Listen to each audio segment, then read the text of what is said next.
इतना सिलेंडर होने के बाद सरकार नौकर टेलर काम भी दे रही, वही ने जिंदगी चलती। और नक्सल में था वहाँ कुछ भी नहीं है। तभी जंगलों में अपने हाथों में बंदूक लेकर आतंक का पर्याय बन चुके थे।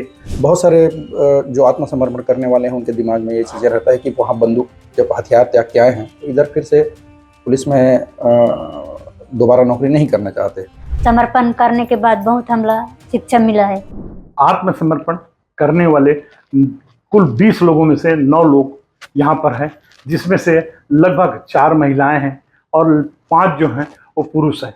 और ये अपने ज़िंदगी के संवारने के लिए विभिन्न तरह के लाइवलीहुड कॉलेज में रोजगारमुखी कार्य करने के लिए कर रही हैं, जिसके चलते इनका जीवन अब एक सुनिश्चित बन गया है कि ये आत्मसमर्पण के बाद रोजगार की ओर भी अग्रसित होंगे। हमारे साथ गणेशी है। गणेशी से हम जानना चाहेंगे कि उनकी क्या भावनाएं हैं, क्या है, क्योंकि आत्मसमर्पण के बाद वो किस तरह जिंदगी गुजर रही है उनकी, और वे रोजगार के प्रति कैसे समर्पित है। समर्पण करने के बाद बहुत हमला शिक्षा मिला है। वहाँ तो शिक्षा नहीं न कुछ नहीं। यहाँ आने के बाद अभी टेलर काम कर रही हूँ। अभी फिलहाल में 10वीं का परीक्षा भी दिलाना है, एक भी है। यहाँ आने के बाद बहुत फायदा है सर। टेलरी काम काबर करो तो क्या फायदा है? टेलरी काम से क्या फायदा नजर आता है? नहीं, अभी टेलर काम कर रहे हूँ ना, तो अपना जिंदगी के लिए काम कर। वहाँ टेलर काम सीखूँ ना तो महीना में 10,000 मिलता है, तो उसी को जिंदगी करना है।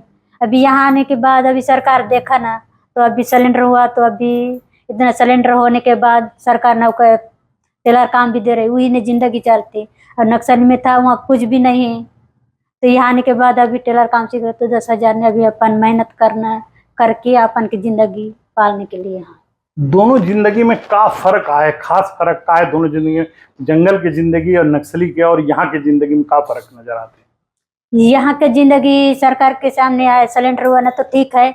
वहाँ नक्सली में था ना, उस समय उतना जिंदगी थोड़ा नहीं है, कायबा नहीं है, कल में वहाँ फायदा नहीं है ना। अपना जिंदगी अपना जान देने के लिए वहाँ जिंदगी है। वहाँ परिवार चलाने के नहीं है ना, अपना सगासील को देखना नहीं है ना, कुछ नहीं। यहाँ भी सरकार के सामने आए ना तो अपना जिंदगी भी चल रहे, अपना शिक्षा भी हो रहे और अपना पढ़ाई भी हो रहे। और यहाँ आने के बाद घर में भी अच्छा आराम के साथ सो रहे, आराम के साथ रह रहे। वहाँ आराम के साथ नहीं है ना, कुछ नहीं है, रात और दिन चलना पड़ता है। अपन 10वीं की परीक्षा देवत हो, 10वीं की परीक्षा दे के का उद्देश्य? 10वीं के बाद में का सोचा तो का कहीं नौकरी करूँ, बड़े आगे बढ़ूँ कहीं?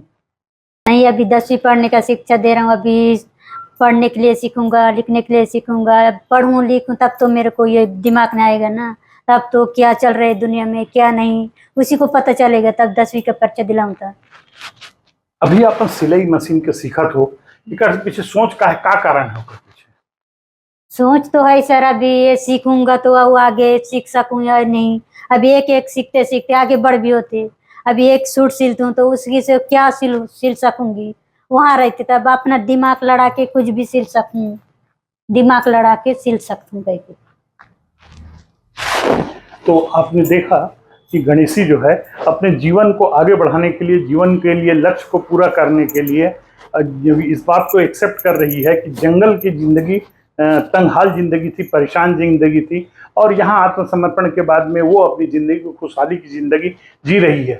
और एक तरह से वो संदेश भी देना चाहती है कि बहुत आराम से है, बहुत आनंद के साथ है। यहाँ समर्पण के बाद वो अन्य लोगों को भी समर्पण के लिए प्रेरित करना चाहती है। कॉलेज में है 6 आत्मसमर्पित नक्सली, जिसमें एक प्लम्बिंग की ट्रेनिंग ले रहे हैं, एक टैक्सी ड्राइवर की, 2 को हमने रिटेल का कार्य सिखाया है और 2 सिलाई मशीन की ट्रेनिंग ले रहे हैं। रुचि पूर्वक सीख रहे हैं। रमेश तो कहता है कि मुझे सिर्फ साइकिल चलाने आती थी, मोटरसाइकिल भी उन्होंने नहीं चलाई है, लेकिन वो पूरे इंटरेस्ट के साथ ड्राइविंग सीख रहे हैं। और सेम उसी तरीके से 2 और नक्सली जो है, सुनीता मंजिला, वो टेलरिंग सीख रहे हैं। तो वो काफी इंटरेस्ट के साथ सीख रहे हैं और वो स्वरोजगार और रोजगार से डेफिनेटली जोड़ेंगे। नहीं, वो शुरू के 1-2 दिन वो झिझकते थे, लेकिन जैसे ही वो हमारे 30 लोगों के साथ एक बैच में आए हैं, जैसे कि हमारी 30 लड़कियों का एक बैच था जिसके साथ 2 नक्सली कंटिन्यू 45 डेज वो आए, और अभी आप पहचान भी नहीं पाएंगे कि ये 2 20 साल जंगल में रहे। जो कि हम लोग सॉफ्ट स्किल भी ट्रेनिंग देते हैं, तो बातचीत भी उनका इम्प्रूव हुआ है, चलना फिरना भी इम्प्रूव हुआ है, लोगों से वो घुले मिले हैं, नंबर भी उन्होंने एक्सचेंज किया, उनके कई दोस्त भी बने हैं। तभी जंगलों में अपने हाथों में बंदूक लेकर आतंक का पर्याय बन चुके थे। आज का मनोमस्तिष्क बदलकर समर्पण के बाद वे अपने रोजी रोजगार के लिए लाइवलीहुड कॉलेज गरियाबंद में वो उनका प्रशिक्षण का दौर जारी है। शासन की एक अच्छी नीति है, एक अच्छी पहल है, जिससे आने वाले कल में अगर वो पुलिस का नौकरी नहीं पा पाते हैं, उन स्थितियों में अपना स्वरोजगार करके अपना जीवन यापन आसानी से कर सकते हैं। इन उद्देश्यों को लेकर के लाइवलीहुड कॉलेज में इनकी ये प्रशिक्षण ले रहे हैं। इस विषय को लेकर के गरियाबंद के अतिरिक्त पुलिस अधीक्षक धीरेन्द्र पटेल जी से हम चर्चा करते हैं कि क्या उनका कहना है और क्या उनके बारे में सोच है। दरअसल धीरेन्द्र पटेल जी नक्सल उन्मूलन देखते हैं और उसी को देखते हुए इन सब चर्चा करते हैं। जो प्रशिक्षण आप दे रहे हैं उससे क्या भविष्य में लाभ मिलेगा? पहले तो ये नक्सल आत्मसमर्पण एवं पुनर्वास नीति है, उसमें ये प्रावधान है कि जो नक्सली आत्मसमर्पण करके मुख्य धारा में लौट रहे हैं, उन्हें किसी भी एक स्किल में किसी एक कौशल में निपुण करने की सरकार की योजना है। उसमें आत्मसमर्पण के बाद 3 साल तक की अवधि में कोई भी वो जैसा भी प्रशिक्षण चाहे, एक से अधिक भी हो सकता है, कोई कोर्स 3 महीने का है, कोई 4 महीने का है, कोई 6 महीने का है, तो अपनी रुचि के अनुसार एक से अधिक प्रशिक्षण में वो भाग ले सकते हैं।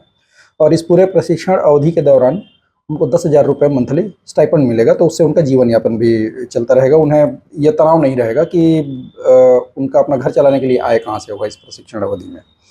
तो इससे इसका सबसे बड़ा लाभ तो ये है कि यदि वो बहुत सारे जो आत्मसमर्पण करने वाले हैं उनके दिमाग में ये चीज़ें रहता है कि वहाँ बंदूक जब हथियार त्याग के आए हैं तो इधर फिर से पुलिस में दोबारा नौकरी नहीं करना चाहते।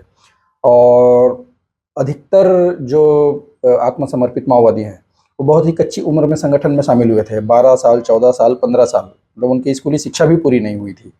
तो शिक्षा शैक्षणिक दृष्टि से भी वो उस स्थिति में नहीं रहते कि परीक्षा देके या सीधी भर्ती किसी भर्ती में सम्मिलित होकर किसी दूसरे विभाग में नौकरी पा सकें। तो उन सब चीज़ों को ध्यान में रखते हुए शासन ने ये एक क्लॉज रखा है उस पुनर्वास नीति में, और इसमें वो प्रशिक्षण प्राप्त करने के बाद जो जब स्किल डेवलप हो जाएगा उनका, तो उनके लिए एक रोजगार का रास्ता हमेशा रहेगा।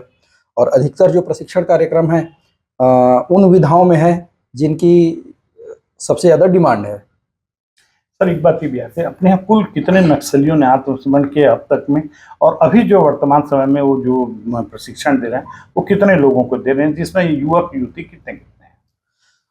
गरियाबंद जिले में सक्रिय जो माओवादी थे उसमें से 20 ने आत्मसमर्पण कर दिया है, जिसमें से 10 गरियाबंद जिले में हैं और बाकी 10 उन्होंने किसी दीगर जिले में आत्मसमर्पण किया है या हमारे यहाँ से समर्पण करके अपने घर वहाँ उस जिले में चले गए हैं, उन्होंने वहाँ रहने की इच्छा व्यक्त की। तो जो 10 हमारे यहाँ हैं उसमें से 9 अभी प्रशिक्षण प्राप्त कर रहे हैं। एक जो लड़का है उसके अभी डॉक्यूमेंट कंप्लीट होने हैं, वो कुछ दिन में हो जाएगा, उसके बाद वो भी एनरोल हो जाएगा प्रशिक्षण के लिए। अब उसके आधार कार्ड बनने बाकी हैं। किन विषयों पर प्रशिक्षण ले रहे हैं सर? हमारे यहाँ जो 10 हैं उसमें से 5 महिला हैं, 5 पुरुष हैं। तो 5 महिलाएं अभी सिलाई का प्रशिक्षण ले रही हैं और 5 में से जो 4 पुरुष हैं उसमें से एक प्लम्बर का प्रशिक्षण ले रहा है और 3 ड्राइविंग। तो आपने देखा एडिशनल एसपी धीरेन्द्र पटेल जी बतला रहे थे कि इनके जीवन को सुखमय बनाने के लिए शासन की जो योजना है कि इसे किसी भी विषय पर पारंगत करके इनका जीवन यापन समुचित ढंग से चल सके, इसकी भी तैयारी शासन कर रही है, जिसके लिए गरियाबंद के लाइवलीहुड कॉलेज में 10 में से 9 नक्सली जो हैं, जिसमें 5 महिलाएं हैं और पुरुष हैं, वो अपना प्रशिक्षण ले रहे हैं और अपने जीवन को सुखमय बनाने के लिए अग्रसर हैं। क्योंकि महत्वपूर्ण बात ये, बंदूक छोड़ने के बाद इनके पास में अब कोई काम नहीं है।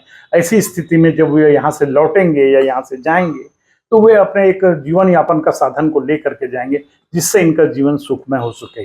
साथ ही एक बात ये भी है कि लाइवलीहुड कॉलेज में पढ़ते हुए इन्हें 10,000 रुपये का स्टाइफन भी मिलेगा, ताकि उन्हें अपनी ज़िंदगी आराम से गुजर बसर करने की भी दिक्कत ना हो। फारूक मेमन, IBC 24, गरियाबंद।